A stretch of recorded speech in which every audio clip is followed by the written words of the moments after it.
तो उसमें स्टूडेंट बात करने वाले हैं निफ्टी, सेंसेक्स और बैंक निफ्टी के बारे में कि कल के ट्रेडिंग सेशन में मार्केट हमें किस तरीके से कामकाज करता हुआ दिखाई पड़ सकता है। सबसे पहले इंपॉर्टेंट बात तो ये मैं कहना चाहूंगा कि मैं आपको कई दिन से ये बोल रहा हूं कि भाई बैंक निफ्टी एक बारी नीचे आएगा। क्यों आएगा बैंक निफ्टी नीचे? डेफिनेटली आएगा, 100% आएगा, ये तक मैंने कहा था। कई लोगों ने कमेंट भी करके कहा कि नहीं ऐसा कुछ नहीं होने वाला, अब इतना बड़ा नीचे, इतने ज्यादा स्पीड से बैंक निफ्टी नीचे नहीं आएगा। तो जो बात कही गई थी एग्जैक्टली पहले तो वो कंप्लीट हो चुकी है। अब वो क्या कंप्लीट हो चुकी है? जो बैंक निफ्टी का गैप एरिया था, मैं अभी वही नोटिस कर रहा था, ये वाला गैप एरिया ये काफी अच्छा खासा था, ऑलमोस्ट ऑलमोस्ट 1000 पॉइंट का। मेरे नहीं, 1000 नहीं, लेट मी चेक। तो ये करीबन करीबन बैंक निफ्टी में आपका 400-500 पॉइंट का गैप बैंक निफ्टी ने पेंडिंग छोड़ दिया था और सीधा ऊपर निकल गया। ये जब तब हुआ था जब मार्केट में वो ट्रम्प रैली आई थी कि भाई ट्रम्प जो है इलेक्शन जीत गया, ये वो सब करके।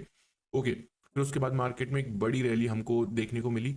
अब यहां पर क्या बहुत लंबे समय तक मार्केट ने टाइम स्पेंड किया। तो मैं कंटिन्यूअसली यही कह रहा था कि भाई मार्केट आएगा, हो सकता है कल आए, परसों आए, नरसों आए, एक हफ्ते बाद आए, एक महीने बाद आए, बट आएगा जरूर। आप देखिए आज के दिन पे बैंक निफ्टी ने अपना गैप को फिल कर दिया है। यानी कि अब हम थोड़ा सा रिलैक्स हो सकते हैं, रिलीफ ले सकते हैं। जितने भी लोग पोजीशन बनाना चाह रहे थे बाई साइड की या फिर लॉन्ग करना चाह रहे थे बैंक निफ्टी को, वो कहीं ना कहीं अब यहाँ पर एक्टिव हो सकते हैं, क्योंकि बैंक निफ्टी ने अपना गैप फिल कर दिया। क्या यहाँ से नीचे नहीं जा सकता? डेफिनेटली बैंक निफ्टी यहाँ से नीचे जा सकता है, लेकिन अब ये चीज नहीं रहेगी कि भाई जाएगा ही जाएगा। पहले तो ये था कि भाई बैंक निफ्टी को नीचे आना ही आना है अपने गैप को फिल करने के लिए। अगर 40-50 पॉइंट का गैप होता तो भी एक बारी के लिए मानते कि बैंक निफ्टी कुछ दिन बाद आएगा, लेकिन 400 पॉइंट का गैप बैंक निफ्टी नहीं छोड़ सकता। सबसे पहले तो चलो ये चीज हमने क्लियर कर दी। अब यहां पर आते हैं कि भाई यूएस मार्केट में इतनी बड़ी गिरावट हुई क्यों?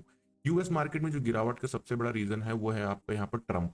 अब ट्रंप का साथ क्या हुआ है? ट्रंप का और पॉवेल का जो है कलेश चल रहा है। कलेश क्या चल रहा है कि ट्रंप जैसे यहाँ पर इलेक्शन जीता, उसने कहा कि भाई ये बहुत बेकार आदमी, निहायती किसी काम का आदमी नहीं, मार्केट में आता है स्पीच देता है और बेमतलब का पैनिक क्रिएट करता है, बेमतलब पे इसको यहाँ पर गवर्नर बना रखा है। ये ट्रंप ने जो है पॉवेल के लिए बोल दिया था उस टाइम पे। अब इन दोनों का क्लेश चल रहा है। अब देखो कायदे से तो जो ये कहा गया था कि भाई 0.25 बेसिस पॉइंट से आपका रेट कट होगा तो मार्केट यहाँ से ऊपर जाएगा, और होना भी यही चाहिए था।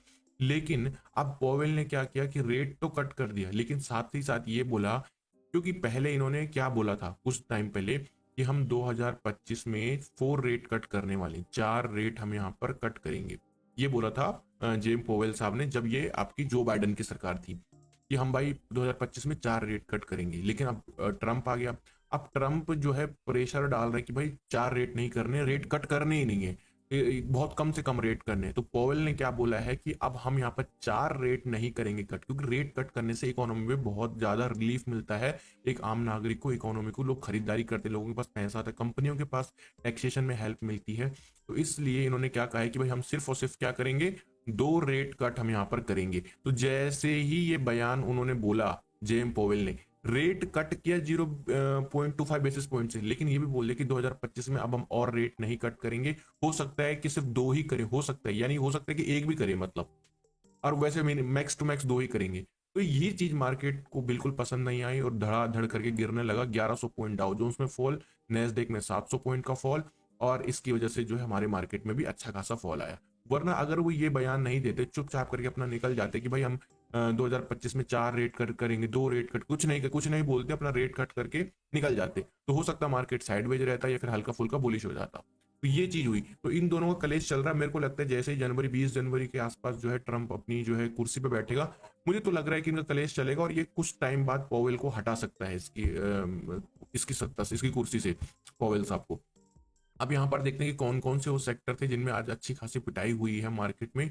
माई वॉच लिस्ट पे लेके हम माई वॉच लिस्ट पे चलते हैं। तो फर्स्ट ऑफ ऑल अगर आप देखोगे तो यहाँ पर जो मुझे दिखाई पड़ रहा है that is the Nifty IT. Nifty IT में करीबन करीबन 1% की गिरावट हुई, क्योंकि नेस्डेक करीबन 700 पॉइंट गिरा है। तो नेस्डेक का सीधा सीधा रिलेक्शन होता है आईटी कंपनियों से। आईटी कंपनी में आप देखोगे इंडिया में भी कम से कम 500 पॉइंट का फॉल हमको देखने को मिला आईटी सेक्टर में।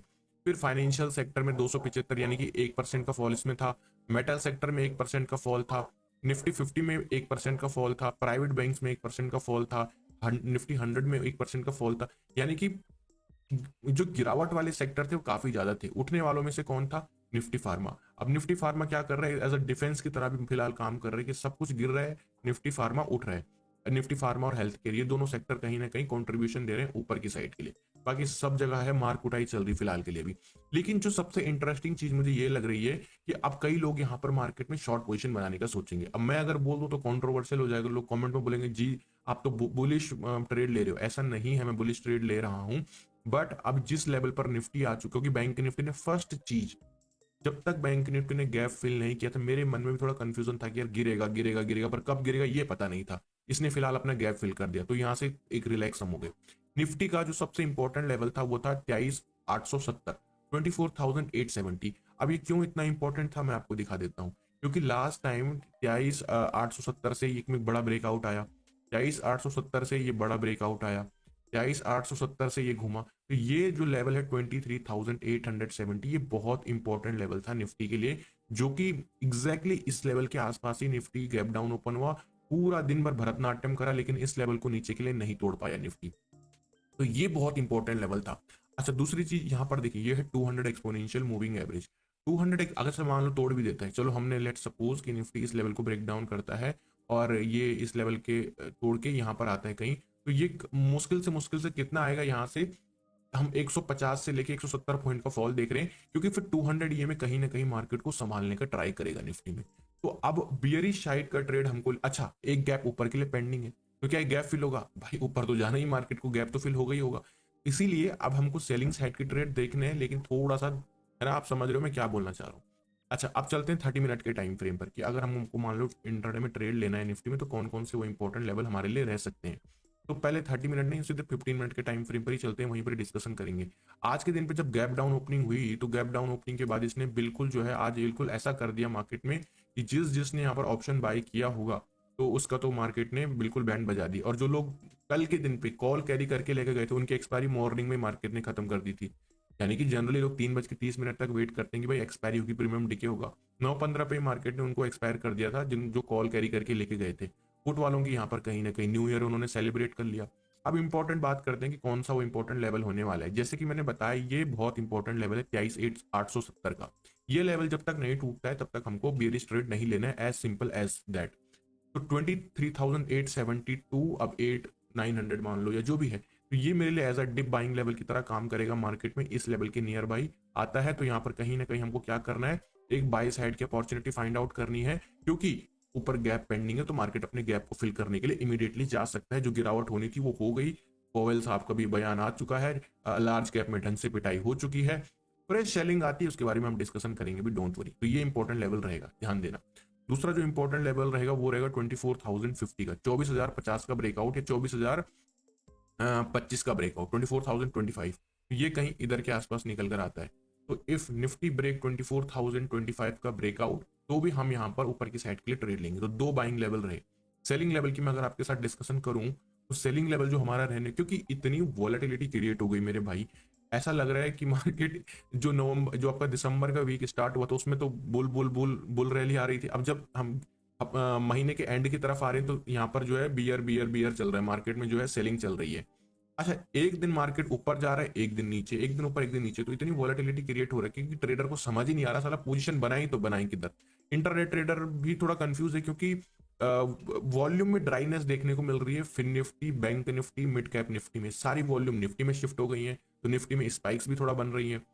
अब सेलिंग लेवल की मैं अगर बात करूं, तो 23,850 या फिर 840, ये लेवल के नीचे कहीं ना कहीं अगर हमको ये निफ्टी तोड़ता हुआ दिखाई पड़ता है, तो फिर सेलिंग के लिए जाएंगे। जो कि मैंने बताया 100 से लेके या फिर 120 पॉइंट या 150 पॉइंट तक टारगेट एक्सपेक्ट करो। इससे बड़ा डाउन साइड का टारगेट मत रखो निफ्टी में, अगर ट्रेड सेल के लिए जा रहे हो।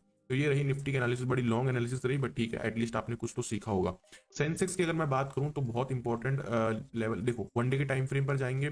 200 एक्सपोनेंशियल मूविंग को मैं 200 एक्सपोनेंशियल मूविंग एवरेज को मैं अगर एक्टिवेट करूं यहाँ से, तो लास्ट टाइम क्या हुआ था देखिए, सेंसेक्स गिरता हुआ आ रहा था, ऊपर से कंटिन्यूअसली गिरता हुआ आ रहा था।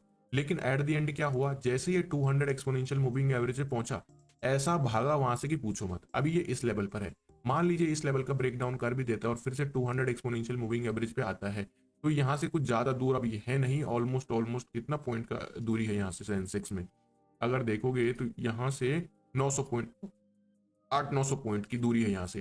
तो यहाँ पर अगर आता है तो एक बड़ा बाउंस सेंसेक्स मार सकता है। वैसे तो मुझे लगता है यहीं से ही रिवर्सल ले लेना चाहिए, बट अगर सेलिंग कंटिन्यू रहती है कल के ट्रेडिंग सेशन या परसों की ट्रेडिंग, मंडे की ट्रेडिंग सेशन में, ये लेवल बाउंस लेवल होगा।